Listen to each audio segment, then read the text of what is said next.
Bureau chief Ejaz Ahmad Tahir रवान Iran फ़लस्तीन की जंगी कशीदगी की मौजूदा सूरत हाल दुनिया के आलमी मसाइल को किधर लेकर जा रही है कि आलमी जंग के लिए खतरात बढ़ने लगे हैं। इसराइल खित्ते में अमन की राह में सबसे बड़ी रुकावट है। अमेरिका के साथ जौहरी मुज़ाकरात के लिए नए दौर के आगाज़ से ऐन कबल ईरान पर इसराइल के हमलों का मकसद मुज़ाकरात को सबूताज़ करना है। ईरान से अब तक 827 हिंदुस्तानियों की बहिफाजत वापसी हो चुकी है। मज़ीद हिंदुस्तानी भी जल्द वापस आएंगे। जंग को वसी तर तनाज़े में बदलने की इजाज़त दिए बगैर बातचीत के ज़रिए हल तलाश करने के लिए काम करें। ईरानी मिसाइल हमले के बाद तेल अबीब की इमारत में आग भड़क उठी। इसराइल ने तेहरान में एक और न्यूक्लियर साइंसदान को कत्ल कर दिया।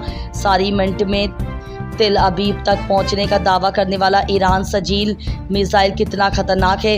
ईरान की मिसाइलों ने दुनिया के वक्कारों लोगों की उमंगों को खुश कर दिया है। ईरान का पुरस्रार पाइपरसोंक मिसाइल फतह की तबाही के मनाजिर दुनिया के सामने आ गए।